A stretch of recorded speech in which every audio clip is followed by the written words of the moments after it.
So just as a quick introduction, we started videoing the work on this car sort of halfway through doing this job. I think it was Fitzy on Fitzy's Fabrication when we posted something on another project that we'll get to in the future. He said it would make good video content. So we thought, oh, okay, well we're doing this one at the moment. Let's do some videos. So as I say, I was already halfway into this. So I'm just going to do a quick slideshow on the Escort repair of the door sills, and then after these are welded in, you can see the processing of the body filling and the painting and the priming.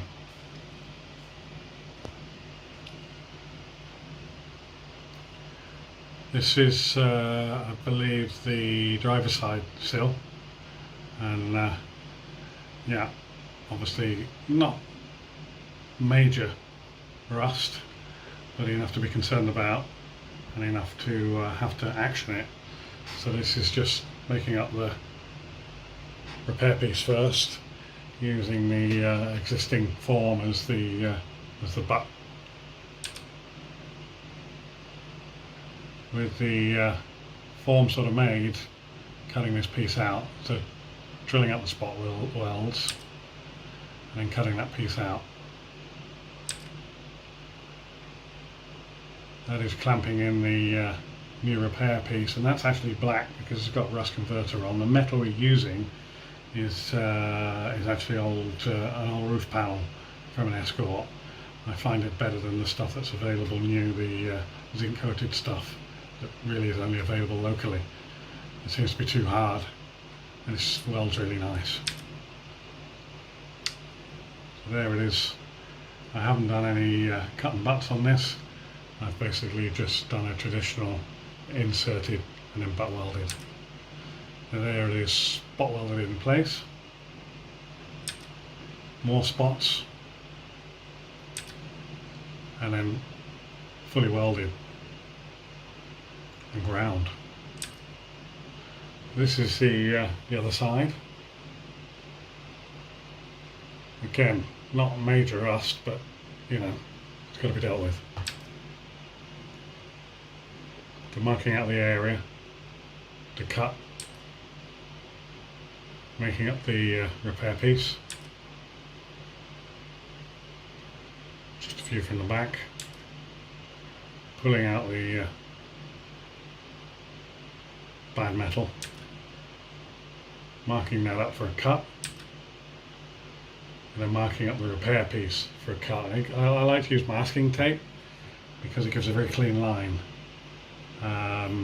You use a Sharpie pen, and you've always got to remember it's through the middle of the line, to the outside of the line, the inside of the line. With a piece of masking tape, you know, you just cut to the line every time. But quite often I have to mark on there which side I'm cutting of the tape. I have made mistakes. And there it is, popped in there. And this is made long, purposely made long at the top because we can trim that down, and made long here, again can be trimmed down.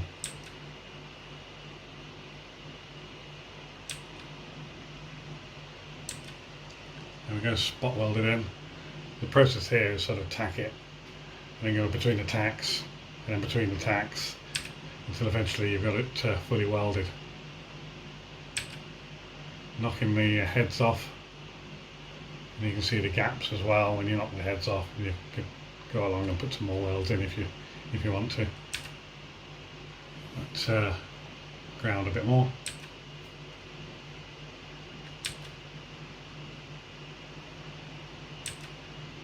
Right, so this is the the driver's side rear door, and this piece has got a curve in there. So again, without cutting any material out of the sill, making up the template, making sure it fits nice and snug along the sill, then marking it for the cut.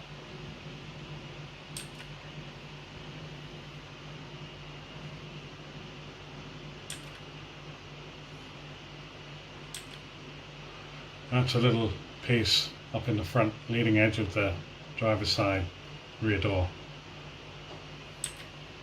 There it is welded in.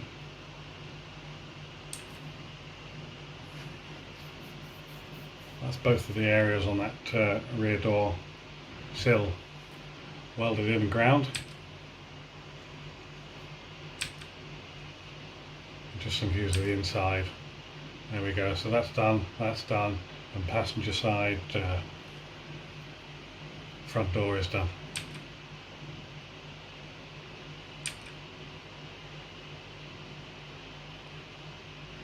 I believe that's it. So we're going to now continue with the video with the actual live filming of the filling and the sanding and the priming.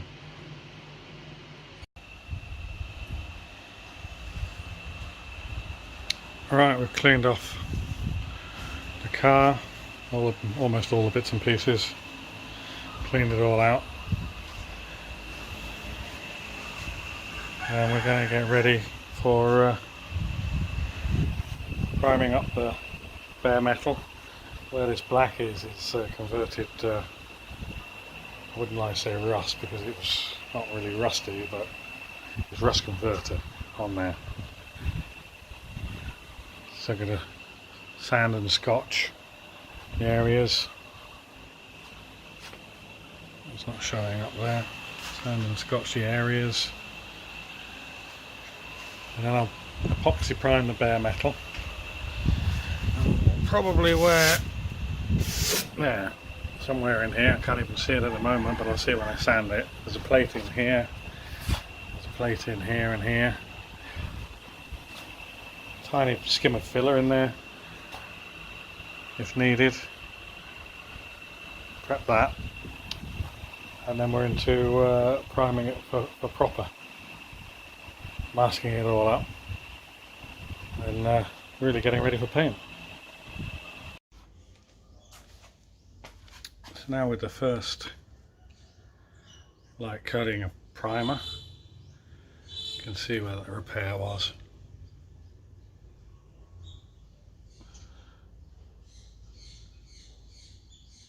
So it's time to fill that, just a light skim of filler, and putting the primer down first and then the filler on top means when the filler takes in some moisture, if it ever does, it's not going to be against bare metal. It's sealed. So the primer is sealing off the metal. And there's a repair in there as well. So again, a skim of filler on top of the primer, flat it down. Should be good for years to go.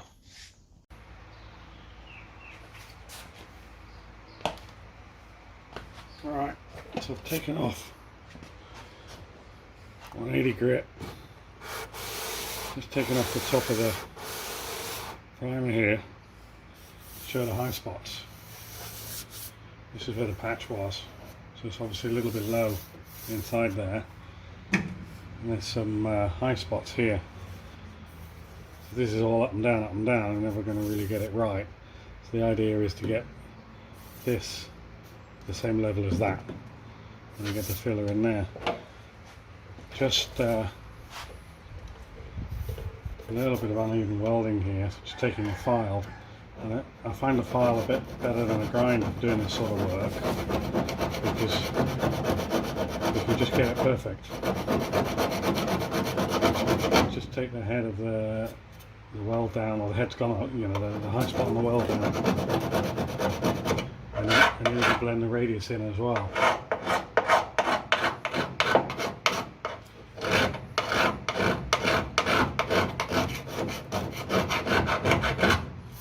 Just go in there with a grinder or something rotary, and it'll probably just make a dip and then have to be filled. So see what I can do here as well with this one.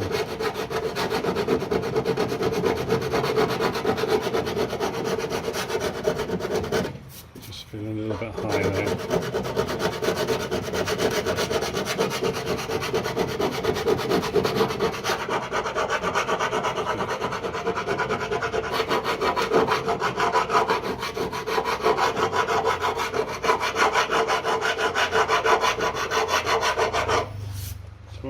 the filler on here. I mean, the filler will stick this primer here, but because this is going to be all the same level along here, it won't matter that it hasn't got any primer on. I realised I was just saying that, yeah, the filler goes on top of the primer, and you know, any moisture that goes into the fillers and goes through to the bare metal, well, that'll be reprimed because that's going to remain bare metal. I'm going to put the skimmer filler in there. We'll cover it up, but when we flat it all off, this will show again because it's going to be the same height as the rest of the sill or rocker panel.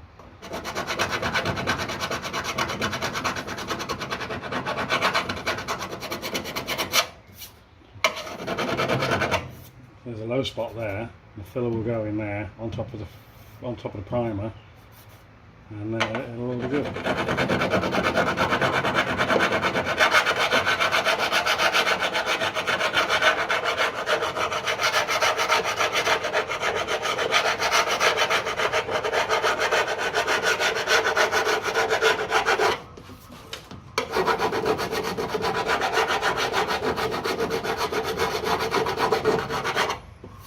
Slightly low in there, which again, tiny bit of filler on there.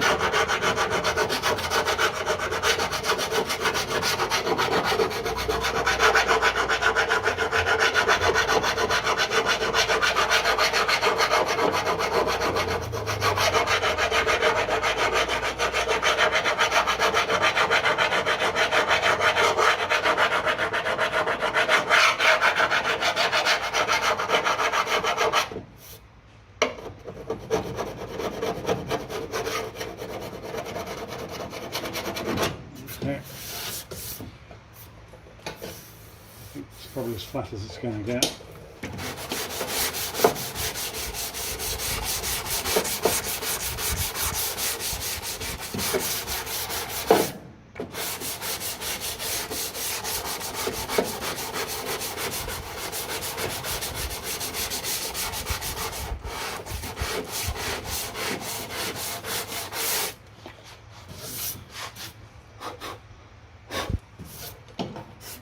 Gets the filler in it. The same here, you can see a little bit of sort of weld sunk down, looks a little bit high there.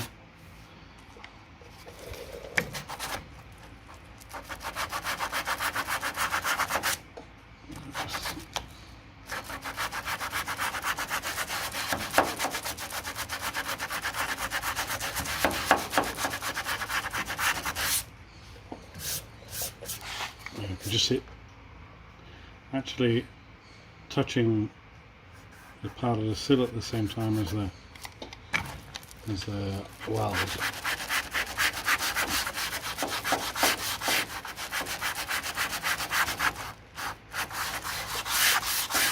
Try and sand in a couple of directions.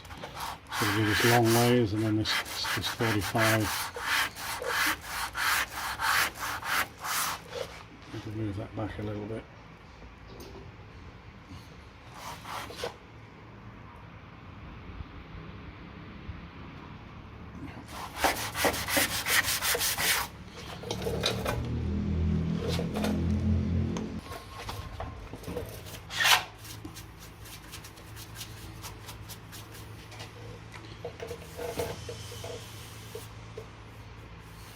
The patch itself is there, and that's all the same level. The outside of it looks pretty good actually. I'll grab the file again and just see what it brings up. You get that absolutely flat.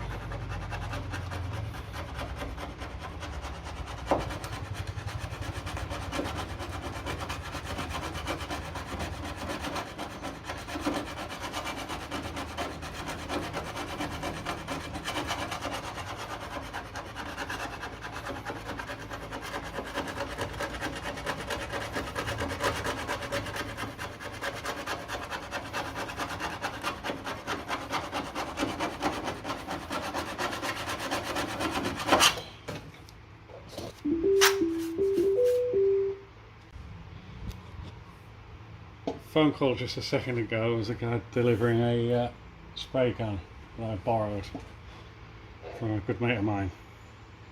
The one I used last night for doing this was really struggling to deliver the paint. So we'll see that later. But anyway, all we've got here, I think, is okay, because this is just low in there, and it's sort of all the same height all the way around.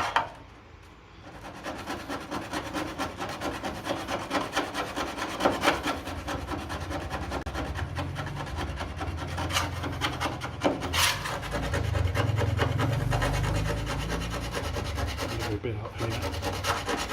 Yeah, it's a bit high here.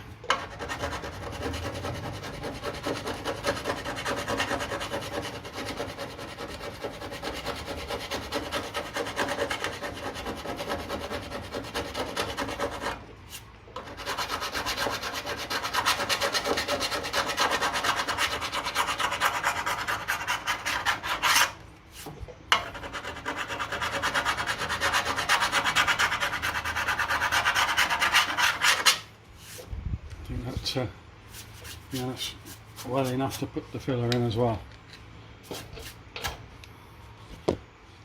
Tiny little area up there which was repaired as well, just in here.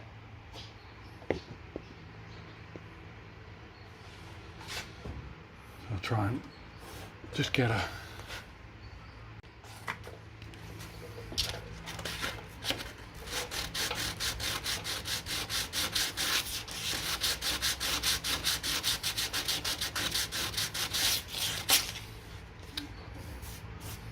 going to want a tiny little smear in there as well.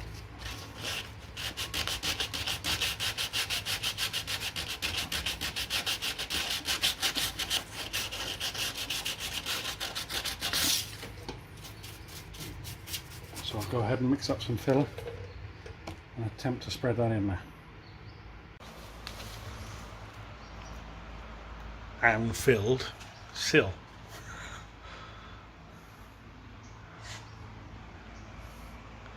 One of the issues I normally have is not putting enough in there and having to have 3 or 4 goes, so I've tried to put a healthy scoop in that one. I'll let that cure and start blocking it down. What we have here is this Mk2 Escort. This is 80, equivalent of an 80 grit. I can't call it a grit because it's not traditional sandpaper or traditional sort of media abrasive. It's almost like a rasp, like a, you know, a body file sort of thing. I think they are probably made of metal. So we're going to use this to take the top off the filler first, because this doesn't really gum up the same way as conventional paper does. The camera there's committing suicide. Right.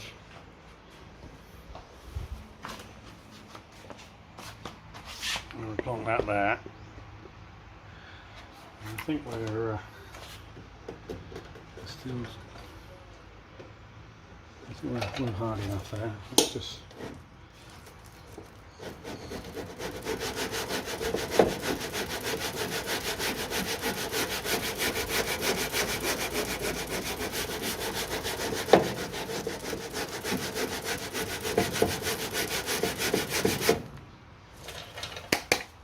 You can sort of knock out the stuff that it picks up.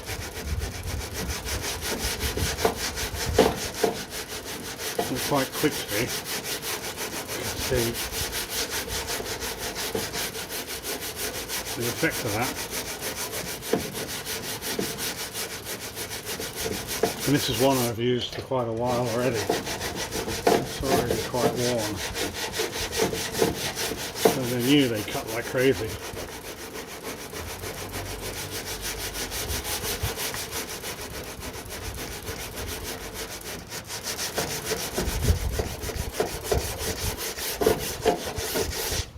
See the level now has come out there, and it's possible they didn't even put enough filler in, but we'll see. We're still up here.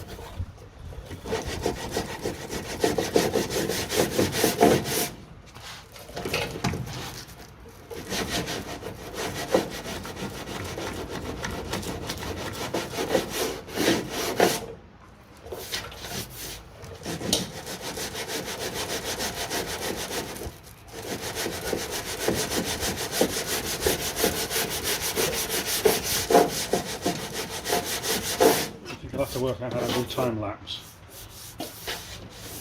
You could do the whole process on that, but I probably haven't put enough filler in. I was already touching here. We're not quite there. We'll see. Literally a song on the radio. 5 minutes work. That's come right down now. That's just with the 80 Abrinet.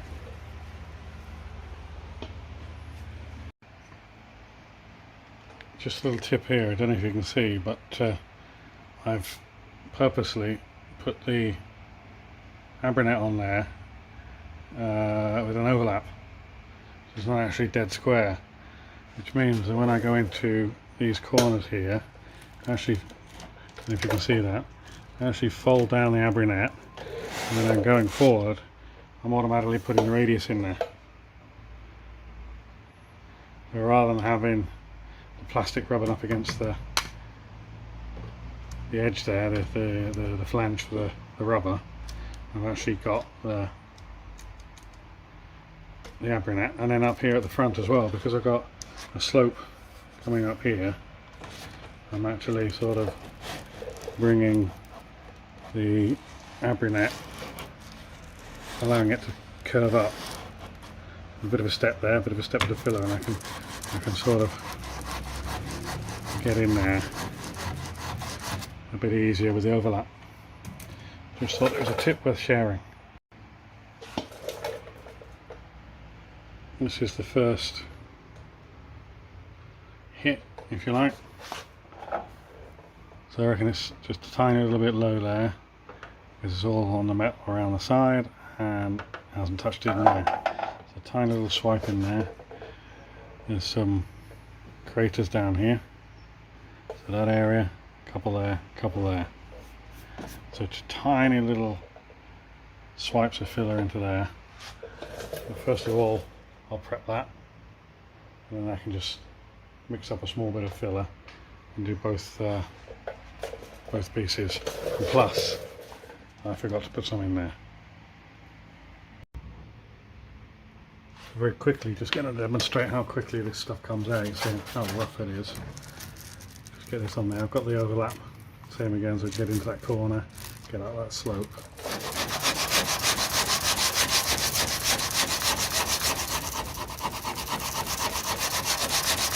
And it's not gumming up at all. Just comes out lovely.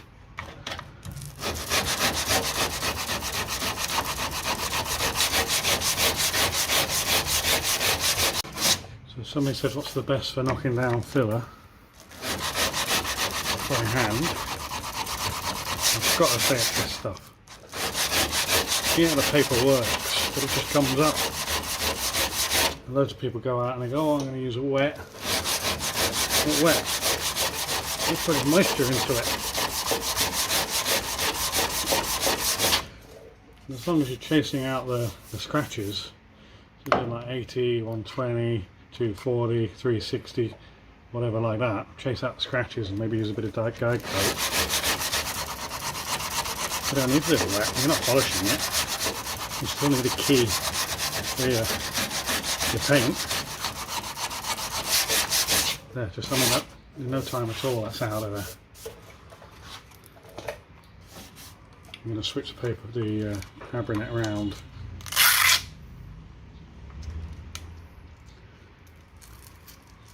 Let's get it on there offset again. Let's go this way.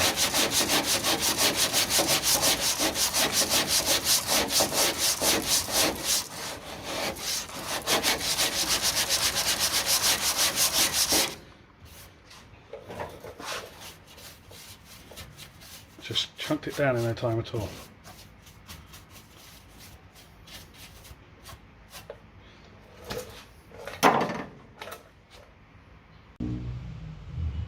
This is the passenger side front sill, and I just knocked the top off the primer, and you can see a weld there, maybe just tiny little bit high, so I'm going to file that, and then I'll put a skim of filler in and do the same with this.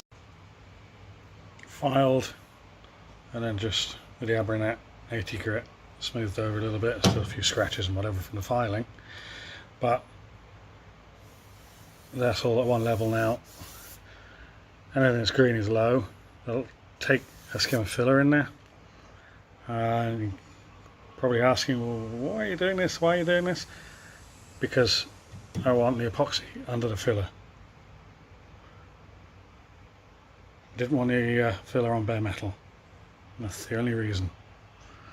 As you can see, is low. So I'm going to put a skim in there, sand it back down again. This will go back to metal. That'll have filler in it, and it'll be fully protected for years to come.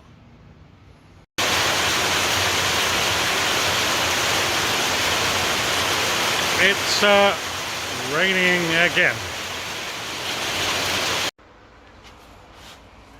That's sanded after the second smearing of filler, just with the 80 aber in it. Now I'm going to guide coat it with some matte black paint and step it up a grade. That was 80, so guide coat's just a very light dusting. It's not painting it, it's just dusting it. I'll get the camera back on the stand, so when we start sanding you can see you like that sanding, you can see the scratches coming out. Got here 180 grit, what it is. So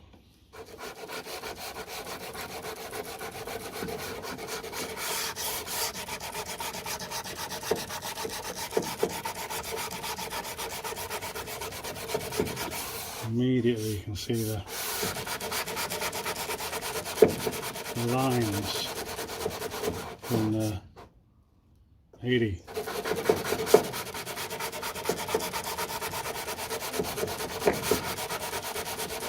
You've got to take those out. You're only the depth of the 80 grit, whatever that is in microns.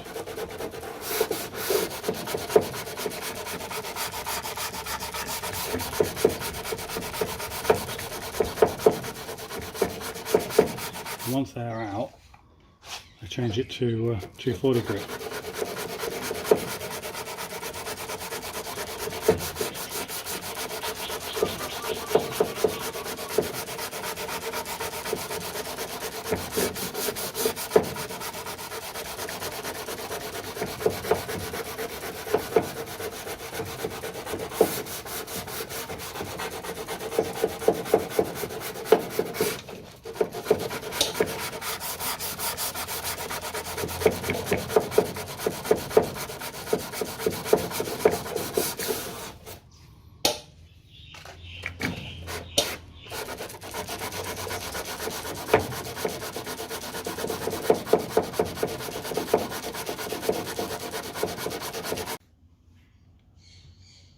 This is with 180, taking all the 80 scratches out. A few little weaknesses, nothing major. Same over here. So I'll flat black that again and go over it with probably 240.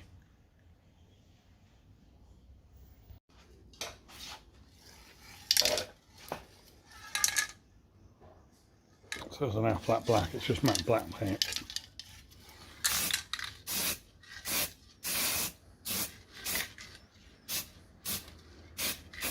That's all we need.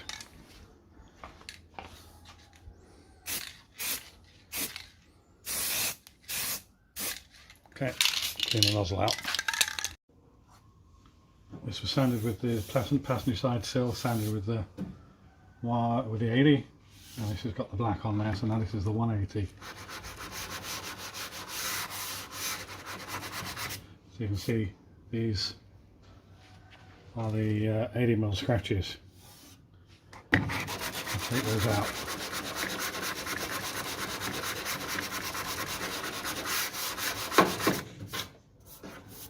See them like that.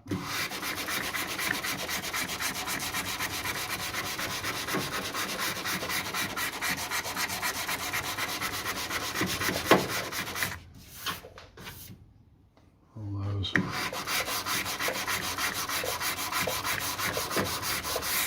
There's some tracks in there, some long sort of scratches.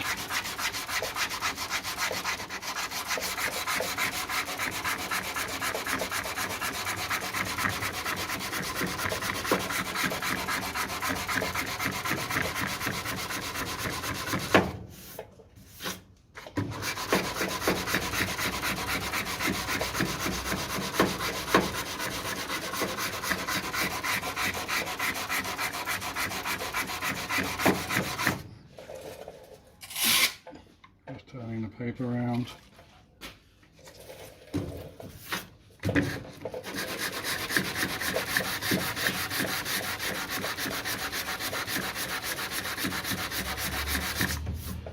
See those disappearing.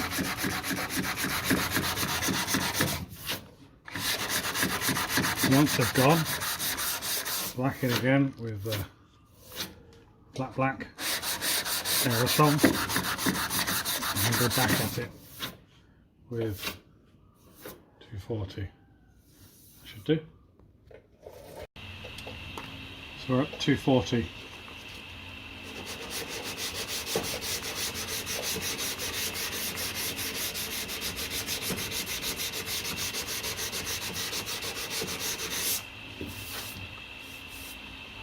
And again, everything is dry, putting no moisture.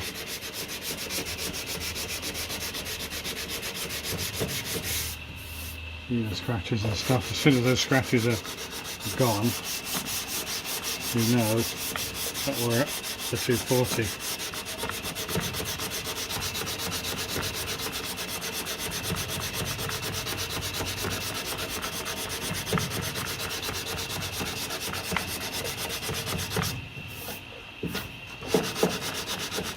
And after this I'll do one more step, I'll just go to 400,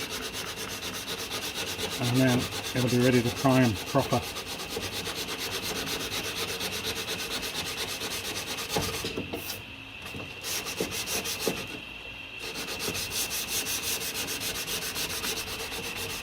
That's my cameraman's phone going off in his pocket.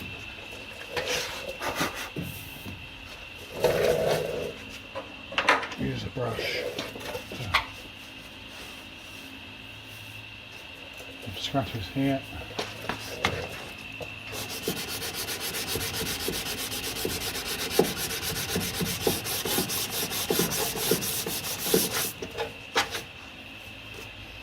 Going out nicely.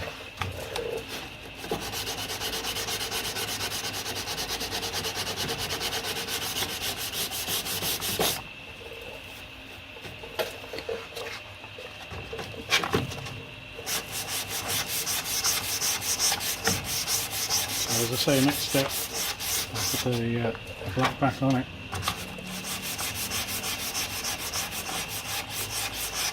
Left-handed. The camera's in the way and I can't get around that, so good to train the muscle memory.